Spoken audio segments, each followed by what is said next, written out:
Hi there, and welcome to the Skylight Books author reading series. If you'd like to learn more about us and our many upcoming author events, please visit skylightbooks.com, where you can browse our inventory, buy books, and join our Friends with Benefits Club. You can also follow us on Twitter, Tumblr, and Facebook. To speak to a real live bookseller like me, please call 323-660-1175.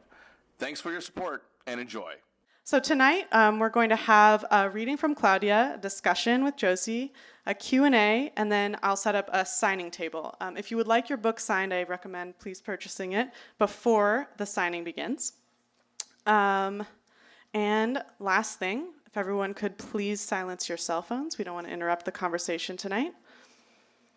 All right, and without further ado, Claudia Hernández is currently based in Los Angeles, the same city she and her family migrated to when she was a child. Hernández is a poet, editor, translator, and bilingual educator, and writes in English and Spanish, and sometimes weaves in Pocomochi, an indigenous language of her Mayan heritage. Josie Méndez-Negrete, professor of sociology, teaches Mexican-American studies at the University of Texas at San Antonio. She was lead editor of the Chicana Latina Studies, the Journal of Mujeres Activas en Letras y Cambio Social, from 2009 to 2014.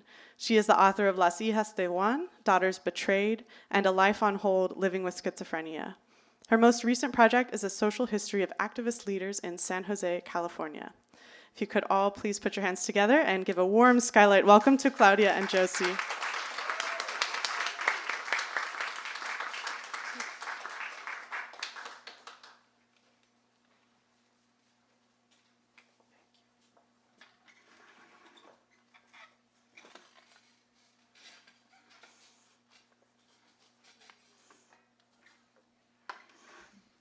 It's an honor to be here today. For me, this is a bendición. It is a welcome as well as an appreciation for a brilliant woman who's come into my life to tell stories so we don't forget the stories of our ancestors and the life we've had to deal with. I am going to share some stories that have parallel meaning with the life that Claudia has had. And I speak the stories so the people that come from me and those that came before me do not forget what it was like to have lived those stories. Border crossing. Tia Luisa, may she rest in peace, told me that after crossing the border, I almost drowned. According to her, my mother was carrying me in her arms when she tripped and I fell into a water canal. Tio Magdaleno fished me out of the irrigation ditch. Tia claimed this was a sign that I was destined to live a long life in el Norte. I, la mojadita, would forever be tied to the United States. They say I was made in Texas but born in Mexico. My family claims I was conceived during my mother's earliest visit to Hueslaco, deep in the valley of South Texas along the U.S.-Mexico border when my father worked as a bracero. Certain I would be a firstborn son, people claim that when my mother was 8 months pregnant, my father sent her back to Mexico to have me. A true nationalist and a patriot, he wanted el primer hijo que nunca tuvo to be born in Tabasco, Zacatecas, the place of his birth. Tu padre siempre deseó un primer hijo, one of my tias would often volunteer, reminding me that I had not been his first choice for a child. To his surprise, I was born. He never let me forget I was a girl. He never forgave me for it. Other relatives say that my first contact with the United States was when I was 3 months old. Continuing their movement back and forth, my family lived in Hueslaco. This was when Tia Luisa and her husband Magdaleno came to work in the fields with my father, mother, and I returned to be with him. The way they recall it, all crossed the Rio Bravo safely. No one was arrested. No one drowned. South Texas became my sometimes home. 16 months younger than I, my sister Maggie was born there. Tabasco became my haven.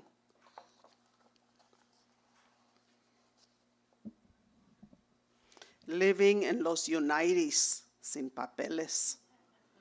Our permanent crossing to El Norte took place when I was almost 12. When my mother returned to Tabasco to get Felisa and me, it was 1960, I think. She had been living with our father, Mague, and my little brothers, Juan, Ernesto, and Tomas, in Chicago. Felisa and I had yet to meet the two youngest boys. When they came to pick us up, Mague had changed. She was quieter. The only time she talked was to show off her English. To Felisa and me, who spoke only Spanish, her speech sounded like dogs barking. Any time she tried to impress us with her Inglés, we responded in the Spanish language of dogs. Wow, wow, wow. We made fun of Muggy because we envied her. She had lived with our mother without us. Still, we didn't want to leave our tias. Feliz and I didn't want to go with her to El Norte. We wanted to stay in the comfort of Tabasco. We liked living under the care of our great aunts. With them, we had everything, even if it meant putting up with Pepe's constant teasing, her son. He called me Pinacate, the name of a round black beetle bug that clicked like me with my love for talking. Because of an almost single brow that joined her nose bridge, he called Felisa cejas de burro, donkey eyebrows. This apodo made her shave those eyebrows to put a stop to the nickname, only to get another one, La Calavera, the skullhead. Pepe, who read Russian books, was a staunch critic of the gringos. Every chance he had, Pepe told me he saw no need for us to go to the United States. The way he saw it, the United States said nothing over Mexico. As the almost big brother that he became, he didn't want us to leave his mother, but he loved us too. In his bantering, Pepe teased that the immigration would force me to deny who I was, that they would make me reject my country, force me to step on the Mexican flag. Josefina, no te vayas a los Estados Unidos. Cuando llegues a la frontera, te harán rechazar tu país y te harán pisotear el estandarte nacional. I cried, imagining myself spitting and stomping on the flag. Didn't want to leave my little pueblo. They'll turn you into a gringa. Te harás pocha y nunca más volverás. I cried because I wanted the option to come back, even though I didn't know what a pocha was. Didn't want to turn white. Didn't want to go. But we didn't leave right away. Before going to El Norte, my mother stayed about 6 months to have our papers fixed. Ama and I went to the U.S. consulate in Guadalajara to see about visas to come to los Estados Unidos. I remember going with her because that was when I saw the first black man in my life. He was huge, getting off the bus at the Central Camionera. Having lived in Chicago, my mother was accustomed to seeing blacks. She didn't pay him any mind. But she scolded me for staring, turned my head in a different direction, and told me I was being maleducada. She had not raised me to stare at people.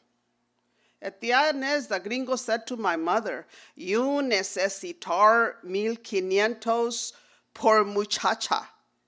He told Ama that we needed to post a bond for each family member.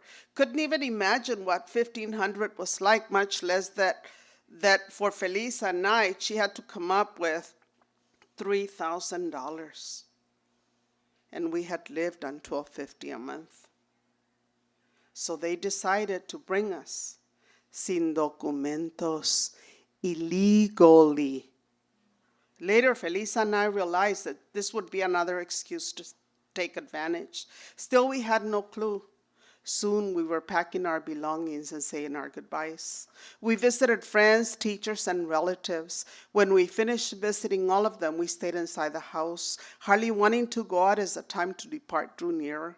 Felisa and I cried for anything and everything. We didn't want to leave our tails behind. The day came for us to leave. I was just a child. My aunts disappeared into the mountains of Tabasco as our father drove away.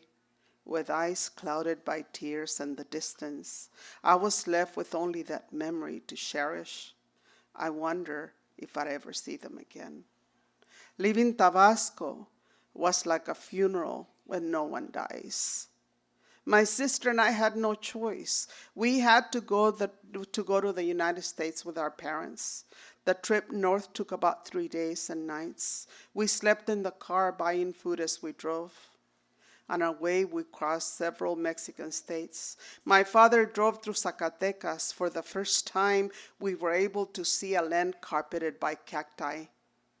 With its tropical and lush environment, Jalisco looked like a paradise in the South Pacific paintings without the ocean. In Colima, we ate our first seafood tacos. This was before my stomach se agringó and I had become accustomed to U.S. food. I don't remember Sinaloa. Baja California was a rocky desert. It looked like another world to me. Scantily clad in greens, the cacti of the desert jetted out to create a landscape that was unfamiliar. Red, brown, and golden colors, as well as rocks the size of boulders, made the northern Mexican desert surreal. The tail of a white horse making its way to the border, el caballo blanco. Este es el corrido del caballo blanco, que llegó un día desde... Anyways, by Jose Alfredo Jimenez, played over and over again on the car radio. We finally reached the Mexico-U.S. border. Our father left us in Tijuana. We stayed there for a while until we made arrangements for us to go across. In Tijuana, I met a distant cousin named Lupe who was about 15. She was pretty fast company. Tried to teach me to smoke cools para mirarme más cool. Almost coughed my lungs out, vowing never to smoke a cigarette again. I was easily impressed by my urban cousin, who looked city slick with her makeup. She talked me into trimming my eyelashes because she convinced me that they grew longer when you cut and brush them with olive oil.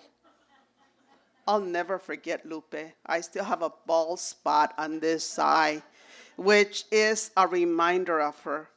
Deep inside, I wanted to look like Lupe. I wanted to be fast company.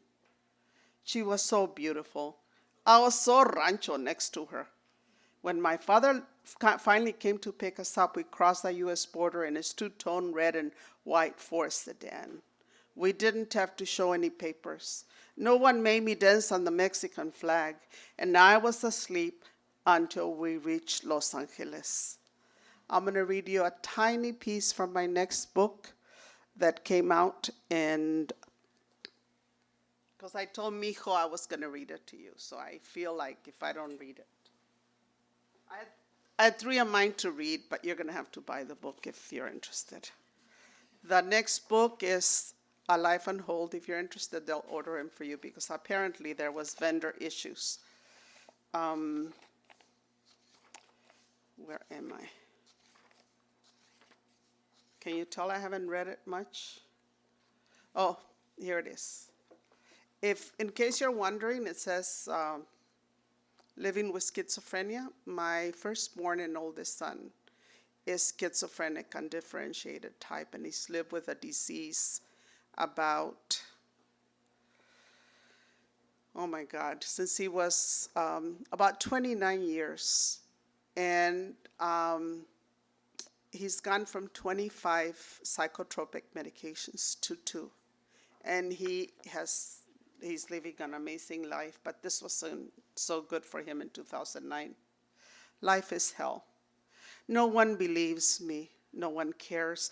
All I hear is laughter and stares. I deal with my demons. Life is hell. And all I have is a padded room, a jail cell. If just one person would understand, maybe I'd live the life I know I can. I'm not crazy. Believe me, I'm sane.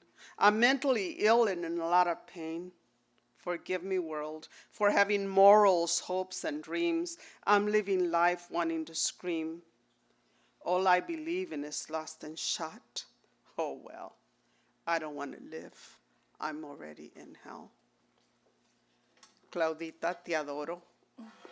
You are the most amazing creative person I've met in my time of working in the academy.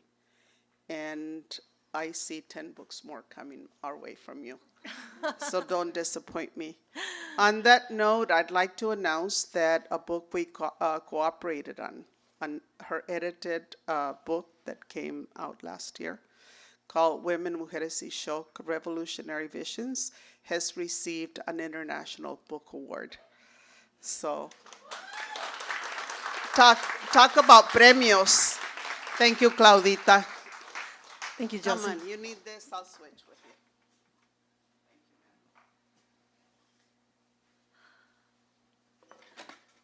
Wow. Thank you for that introduction. I am so happy to be here, everyone. Thank you so much for your support and for being here tonight, for helping me celebrate the birth of my book. I thank you from the bottom of my heart, all of you, for being here tonight. Last night I was telling Josie that when I was 7 years old, I had entered a poetry contest in my hometown, Mayuelas. And when I went on stage, I got so nervous that I completely forgot my name. I couldn't remember my own name. And I'm about to read you a poem that's about my name. And it's titled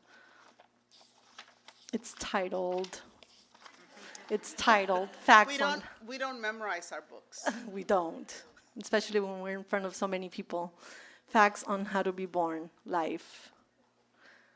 This is what the partera told my mother the day I was born. Boys are usually born facing down, and girls are born facing up. Not you, Mama scolded me. You came out of me facing up, a girl.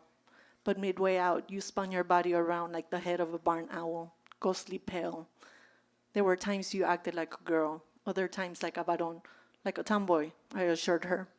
Tia Zoila buried your umbilical cord next to the tallest tamarindo tree. I always wondered which one. They were all tall, unlike my sisters and I, distinct in size, shape, and temperamento. No one questioned it. We assumed we all had to do with our ancestors' genes.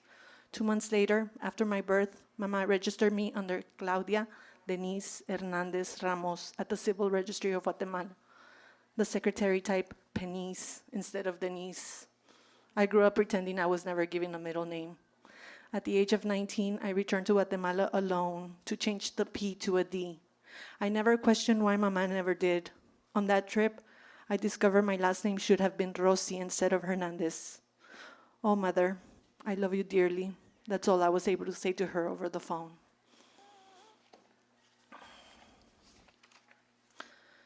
So the next poem that I'm going to read you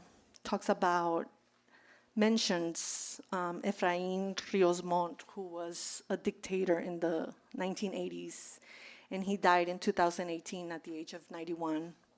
In 2013, he was convicted of genocide and crimes against humanity, but his lawyer appealed and overturned the conviction on May 2013, and he got house arrest instead. So here it goes. Nothing ever hurt fragmented memory. By the time I was 5, I became numb seeing Papa pass out in the cantina, drunk and penniless, his pockets inside out, lying on the street naked, while Guatemala's army baptized the Chuchumatan mountains with rifles, machetes. At home, Mama became a see-through cup ready to explode from the deepest red of her chest. There were times she wished Ríos Montt regimes would take him away. But instead, she broke things with her wings. Empty plumes impregnated the air. It was usually Tia Zoila who broke up their fights. Mama would gather the three of us under her arms, her collar adorned with purple pearls, while Papa's eyes, bleeding with whiskey, was scarred by her tacon. Far away, the mountains moaned with the Ixchil people's burning trees, screeching bones. I don't mean to tell you how my sister Consuelo cried, latching to Mama's thigh, begging her not to look for him and fight him like a mad quetzal. Consuelo grew emotionally thick wings.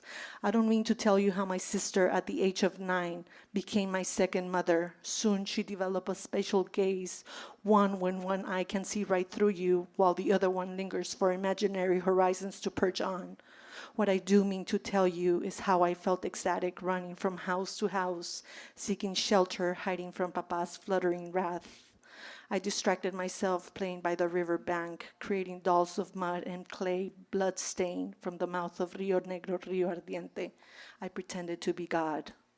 I never asked why we always went back. I laughed out loud and spun around, blurring everyone's faces until I fall on the ground, skinning my fragmented memory. Nothing ever hurt. Now at 34, I pick Mama's broken feathers from my throat, while 86-year-old Rios Montt spreads his wings in the comfort of his golden home, unexpected overturned veredicto. So I wrote this poem when I was 34. That was 6 years ago. I'm 40 now. And he's no longer alive, Rios Montt. The next narrative essay that I'm going to read you, it's titled Northbound. This is when my mother left my sisters and I behind due to domestic violence. Here it goes.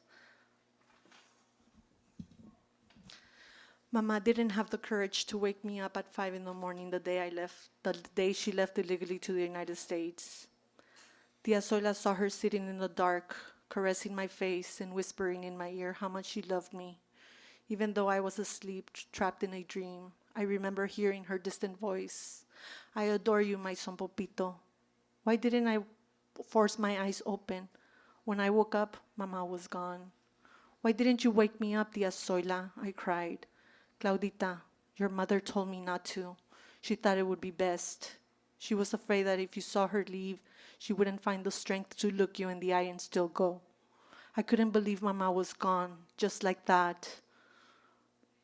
I was 7, and I felt an emptiness gnawing at my insides.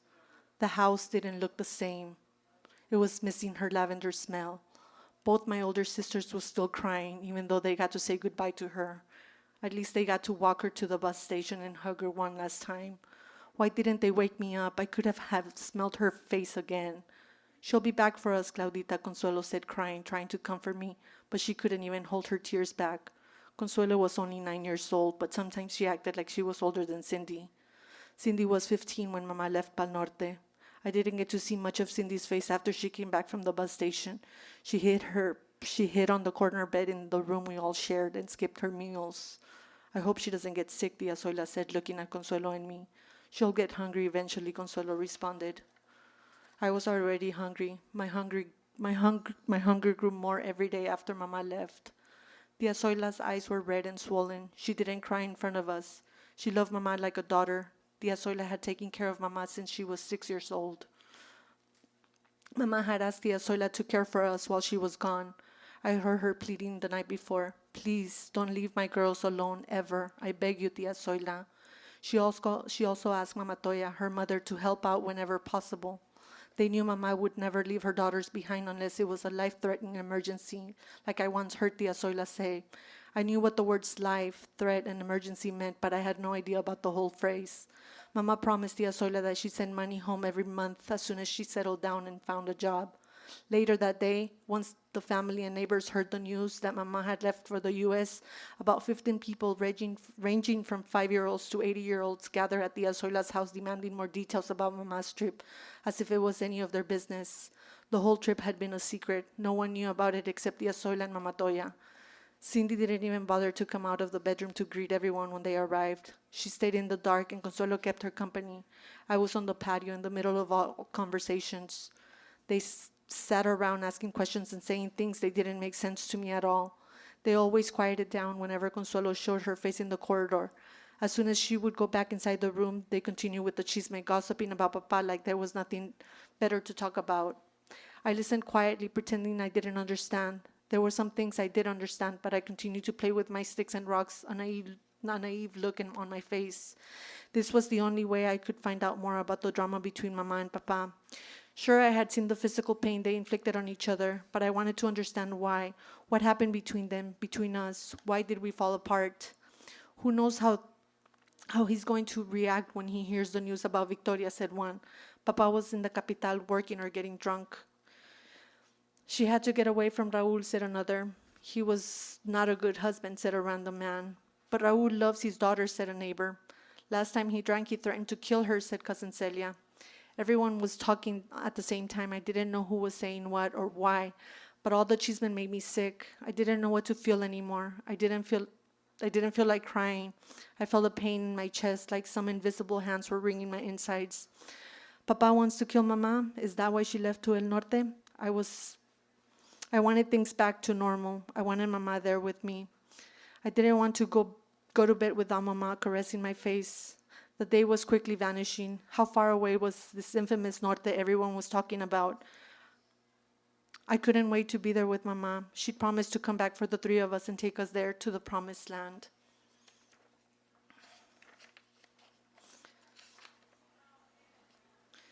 I'm going to read you a poem in Spanish because I have Tia Negra here.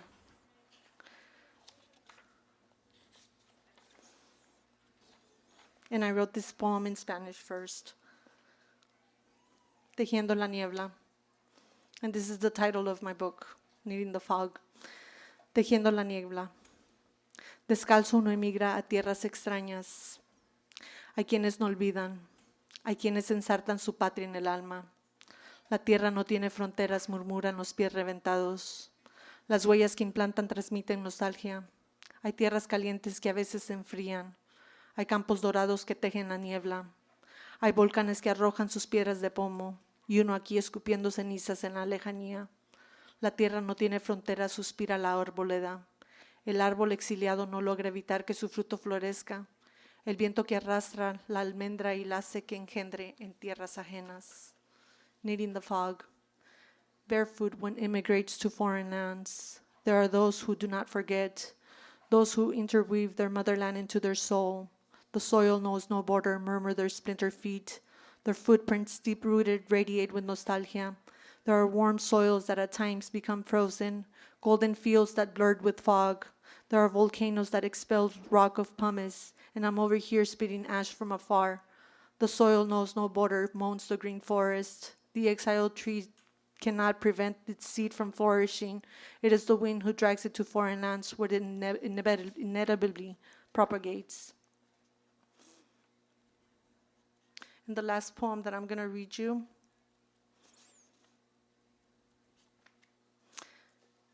it's called Kimayu, which in Pocomchi, it means come over here, vení pa' acá. Kimayu, vení pa' acá. Mis entrañas se contraen, es mi aliento que se escapa. Va en busca de mi gente, oigo un eco que retumba, voces dulces, lengua tierna. Kimayu, vení pa' acá. Corre viento que me roza con olor a incienso, la marimba se oye lejos, son los morros han llegado con sus danzas de venados, oigo un eco que retumba, voces dulces, lengua tierna, Kimayu, vení pa' acá. Los repiques de campanas en los lejos siempre estallan, ese acorde no se olvida, en mi piel cae la serra, esta quema y hace llaga, que me adiestra a apreciar mi nueva existencia. Oigo un eco que retumba, voces dulces, lengua tierna, Kimayu, vení pa' acá. Mi alma ruge, ya no tiembla, ha encontrado al nuevo Edén. En Pocomchi, Sugnuk, Ushul, mi corazón está contento. Kimayu, come over here. My insides contract, it is my breath that escapes. It goes in search of my people. I hear an echo that resonates, sweet voices, tender tongue. Kimayu, come over here. A wind of incense graces my core. The marimba keys chime in the distance. It is the Moors, they have come with their ancient dances. I hear an echo that resonates, sweet voices, tender tongue. Kimayu, come over here. The clamor of the bells from the temple resound. That melody can never fade. On my flesh, I feel a wax burning. It leaves scars that teach me to appreciate my new existence. I hear an echo that resonates, sweet voices, tender tongue. Kimayu, come over here. My fierce soul no longer trembles. I have found my new Eden. In Pocomchi, Sunuk Ushul, my heart is content. Thank you so much.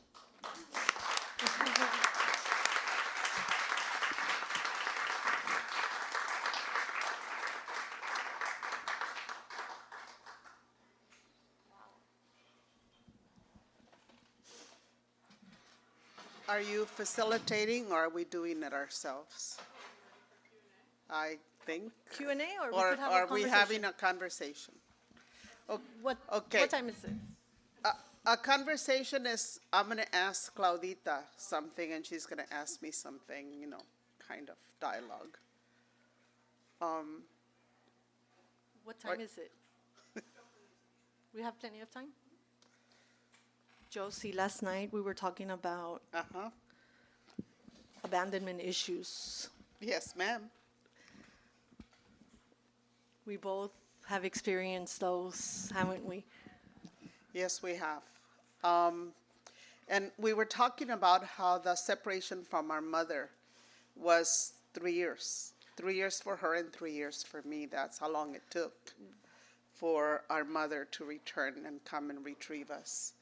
And the trauma and the pain and the hurt that remains with you for a lifetime. Right now, Claudia's blessing us with her tears. I blessed you with self-interruptions. Whenever I read from my book, it came out the first time in 2002. The second time it came out in 2006. And it was reprinted in 2010 by Duke University Press.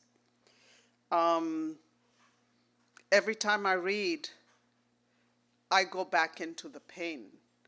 And Claudia is more open with her emotions, so she shares the healing process of tearing. For me, todavía se me atora en la garganta, and my voice breaks because the pain resides in me. This is my center of pain, because I learned to cry or not cry on command with the despotic, evil man that I got for a father. And so when you're dealing with trauma and you're dealing with pain that you've internalized, it remains in your cells for the rest of your life. If you don't process, if you don't take it out to the world and share it with people, you carry the trauma as far as 7 generations forward, in addition to the 7 generations before you. I think Claudia is a warrior for sharing her words and her voice. And I told you that yesterday. You did.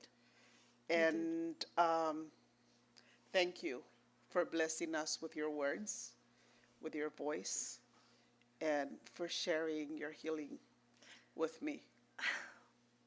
I didn't expect to cry today. I had been practicing at home my reading, and today it just felt different. It took over me. I don't know what happened, but you're right. It has to do with the healing process. And thank you, Josie. Thank you for your words. Thank you for always lifting me, for always saying the right words to me. Thank It's you. easy to do that with you. Thank you. Pregunta? Okay, I guess pregunta time is up now. It's okay, let him. I've known him over 40 years. He's got his rights.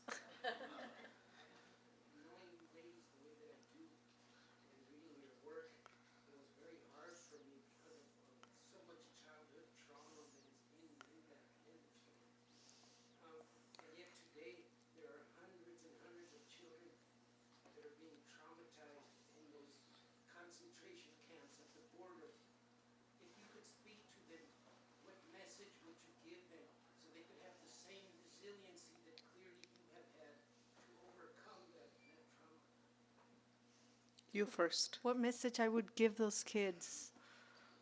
Oh my goodness, Sal. I would tell them to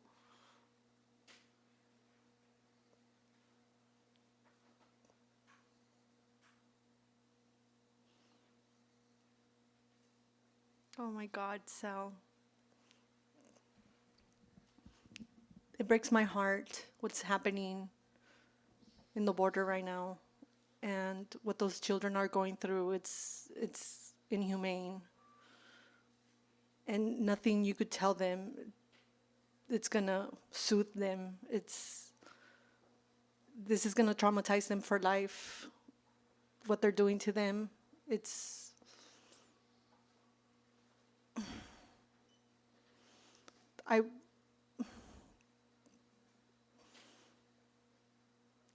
there's no words. I can't think of anything to tell them. It's the hardest thing they could go through. Claudia and I talked a little bit about that yesterday. And Claudia was living a situation in Guatemala to come to a better place. And during her generational journey, which is 20 years from what's happening right now? 30 years. 30 years ago. She didn't have any corrupt coyotes on the way. There were no men to abuse her. She was treated well along the way. And things were not as they are now in two nation states that have turned a war against poor people. And we're not talking just about the United States. We're also talking about Mexico, who is complicit with the United States. For me,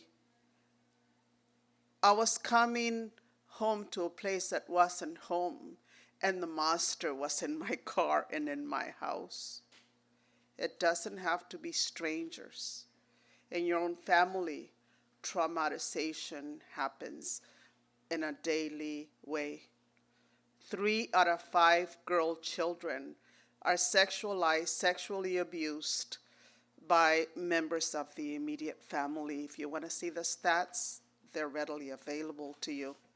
Now with El Tratante de Blancas and all this abuse that's going on as a result of elite males wanting to violate girl children. Look at what's going on in the media right now.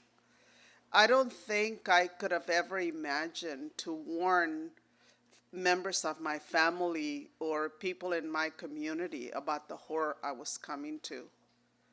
But the one thing I would encourage them to do is to use their creative expression.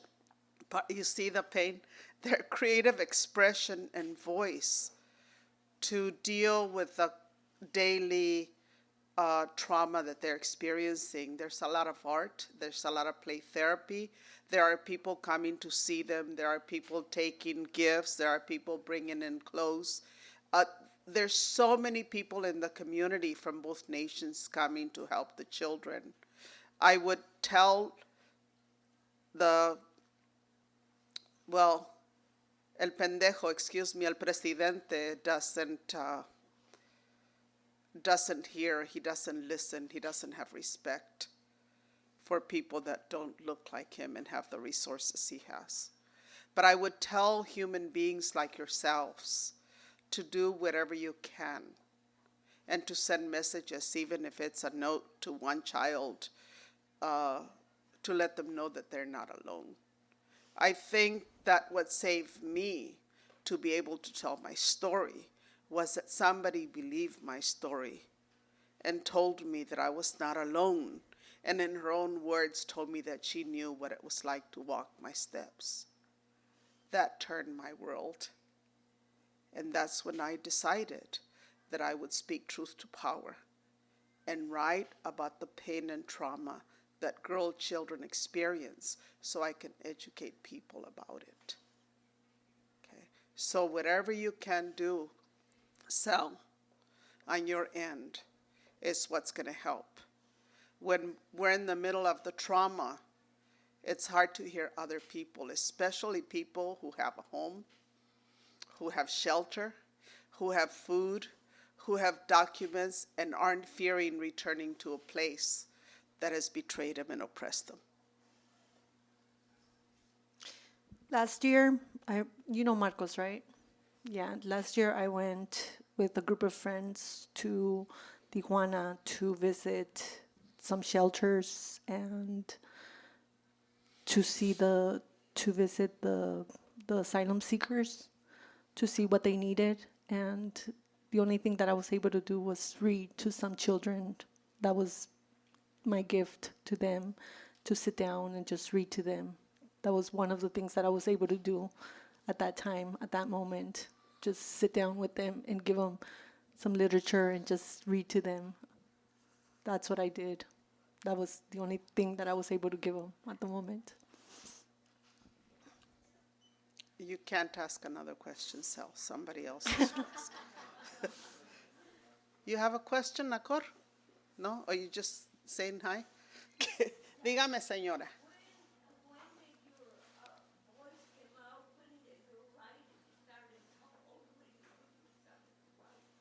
How old was I when I started writing?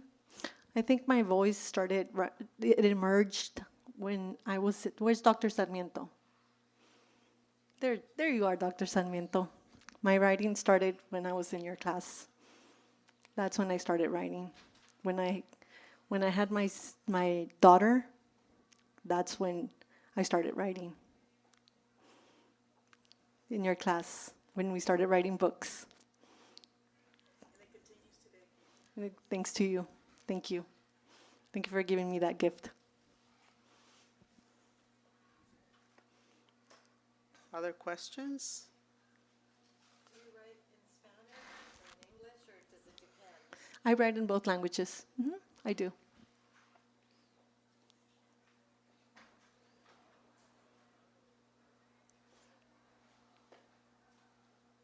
Híjole. I'm going to have to sing you a song if you're not asking questions. Run you out of here. Yes. Can you talk about the process of, like, where did this idea of this memoir come from, or how did it begin, and then how did you get to this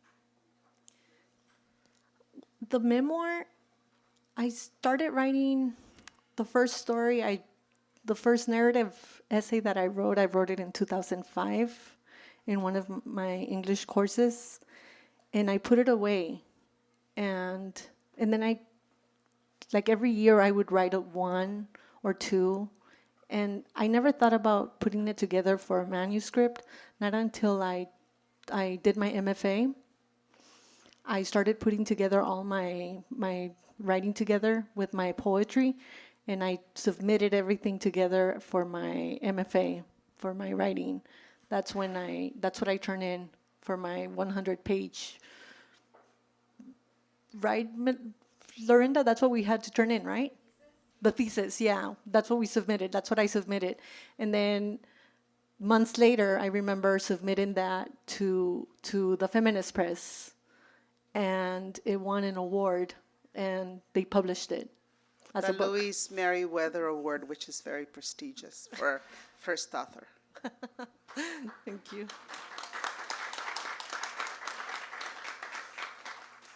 Yes. How did you arrive at the title? The title it's a poem that I wrote. I was driving to San Francisco one time, and I wrote the Spanish poem first, and then I translated it into English, and then I just decided to name the manuscript that.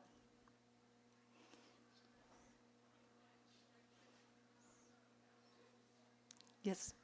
Could you talk a little bit about the significance of writing in multiple languages and multiple forms for the work that you made? Like, what is, maybe just kind of exploring, like, what is the significance of that for your work and your work in the world? For me, it's very important because I tend to think a lot in Spanish, and I write a lot in Spanish, and then I translate my work.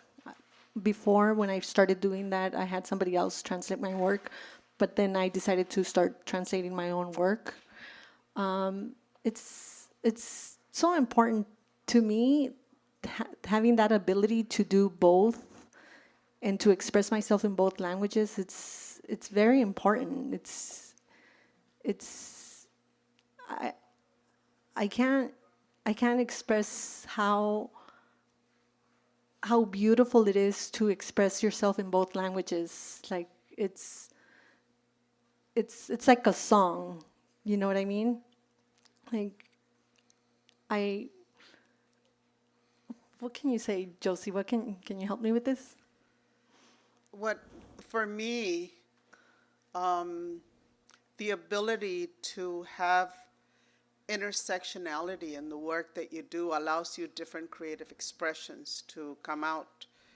I don't call myself a poet, but I write poetry. Most of Las Hijas de Juan, Daughters Betrayed, came out in English for me. But that is a testimony to that my consciousness and my ability to be critical of the world emerged in the English language. So to tell the story, I had to do it in the language of my third colonization, as an immigrant girl who left a nation that she loved and a community that she adored where she was loved and protected. And so in order for me to reach a wider audience, I made the choice to write it in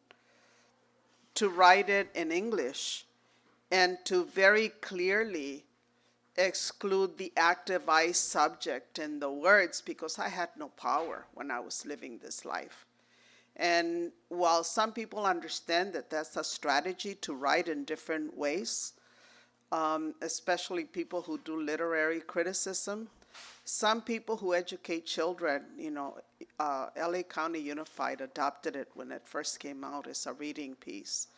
The criticism was that I didn't know how to write English, so why am I publishing a book by Duke University Press? I think that what you try to do is you try to speak in the languages of the audience that you're most able to write. And for me, poetry is floricanto. Okay, it's the optimum expression of the creative mind. And the narrative allows me to tell my story from multiple vantage points, and I think that's what Claudia does exceptionally well. So, that she can write in both languages. She forgot to talk about Pucunchi. That's a third language, okay? Yes. Even though we think it's not a language, it is a language. It is a language. Okay. So 3 languages. Yes, and I think the fact that the Feminist Press published all 3 languages, I think it's such a gift. It's so beautiful that they allowed me to do that. I'm so thankful for that, and it's such a privilege that they did that with me. And I'm just blessed. I am. I'm truly are.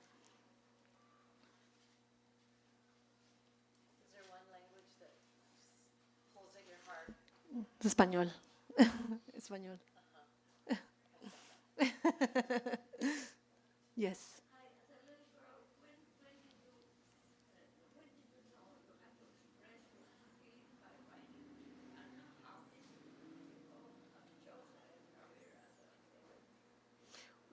Say that again.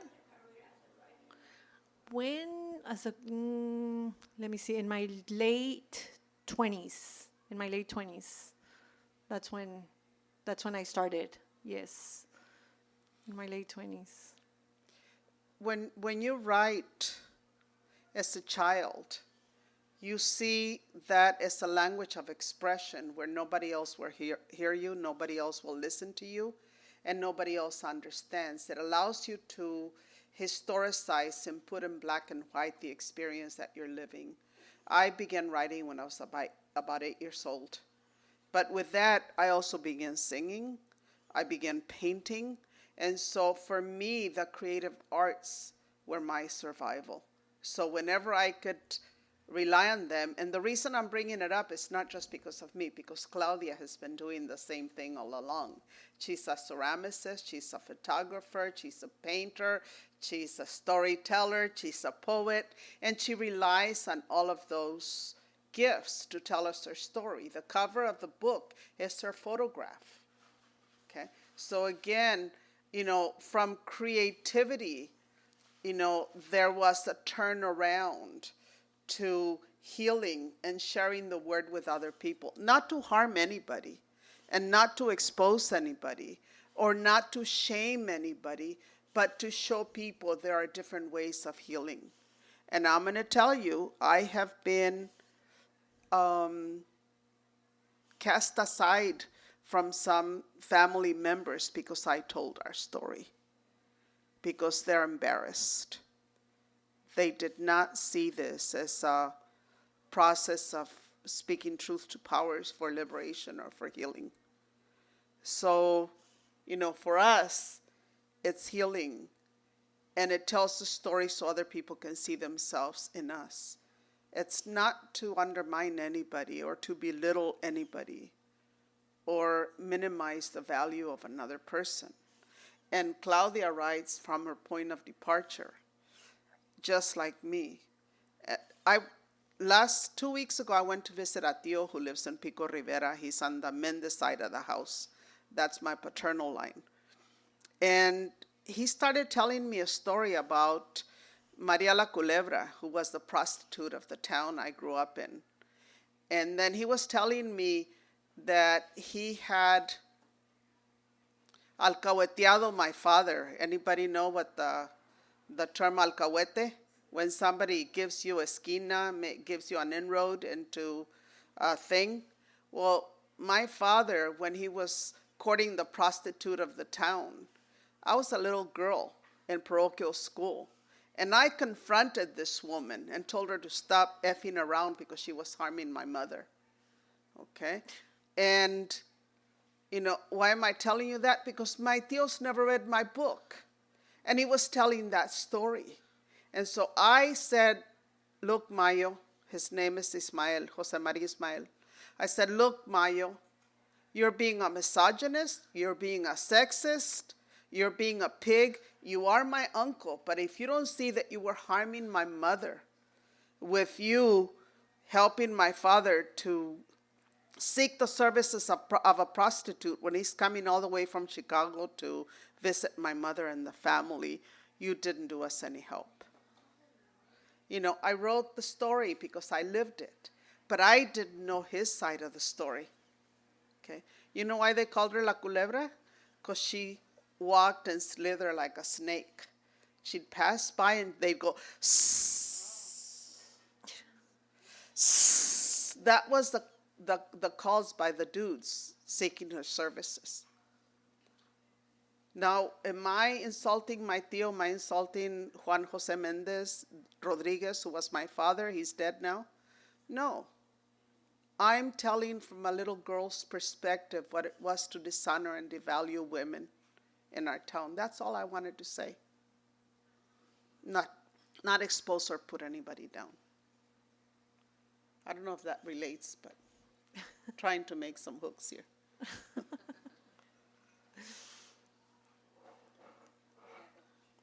So, is there a moment when you realize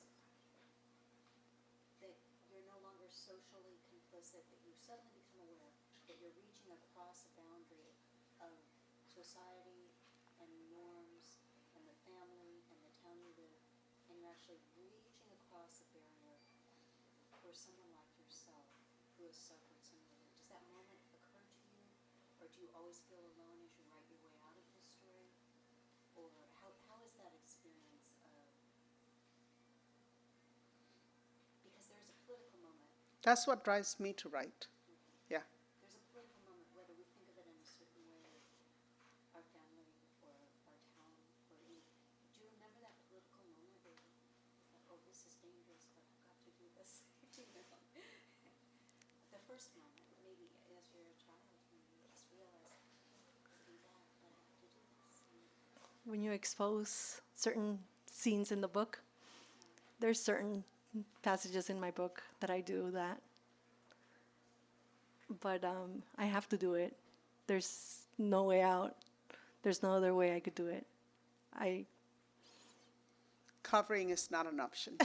Enabling is not an option. Excusing is not an option.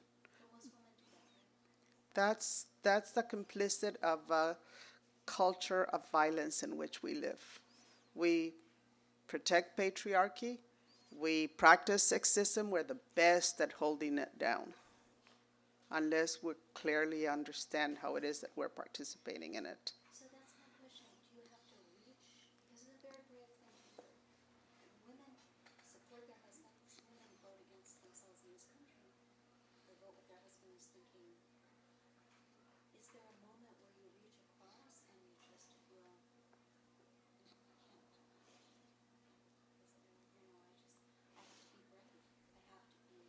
I have to take risks. I have to fail even at this. Oh no, I go for it. I do it. I reach over and expose certain things that I'm not supposed to stay quiet. And I do it because I have to. I think you're asking a very complicated question, but I think it's an important question. And is there a moment when you reach over, something critically unlocks you to be able to challenge conditions? For example, I hope I'm interpreting correctly. And for me, writing is a political process, and there's always a moment. And the moment is different in every time. Las Hijas de Juan, Daughters Betrayed, is about incest. When my book came out in 2002, it was the first book ever written by a Latina, a Chicana, because that's what I call myself. Okay? And I had people say to me, cochina desvergonzada, you dirty, filthy pig, how can you talk about that? I took that woman on and I said, first of all, do not blame me for the sin of my father, okay? Sexual violence and incest is not about sex.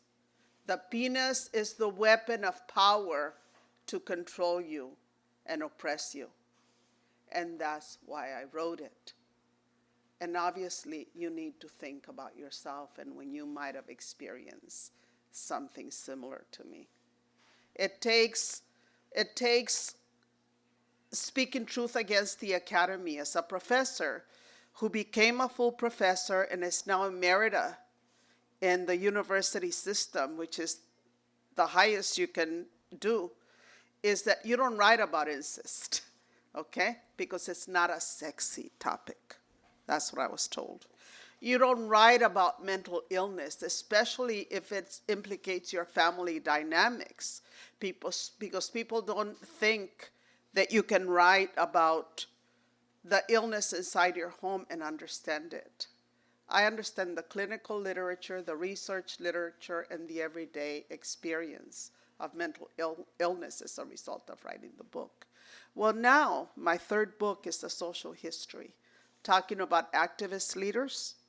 And all of those people cross the threshold to create social justice and social change. That's a book I initially wanted to write. But these two were pushing to come out. And as a good mother, I gave birth. One more question, so ask Claudia before you forget. Maria? Claudia, I know your aunt, Lucia Soila, was a very important person in your life for Yes. 3 years. You lived with her. Can you tell us some of the things that she would tell you or do that really helped you to survive those 3 years without your mom? My tia Sola was she was a very powerful character in my life.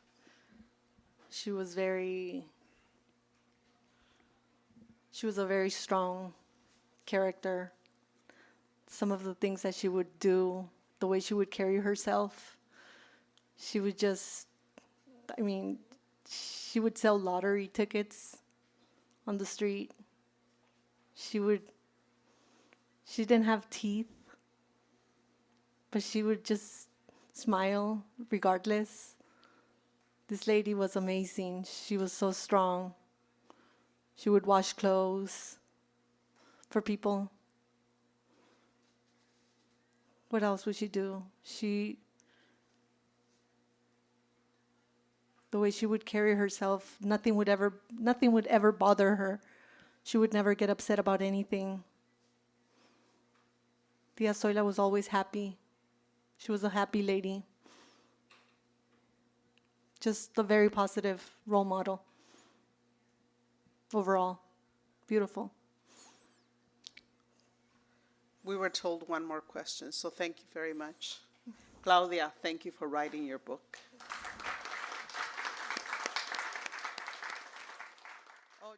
You've been listening to the Skylight Books author reading series. Don't forget, you can listen to this and all of our other great podcasts at skylightbooks.com. Thanks again for stopping by, and we hope to see you soon.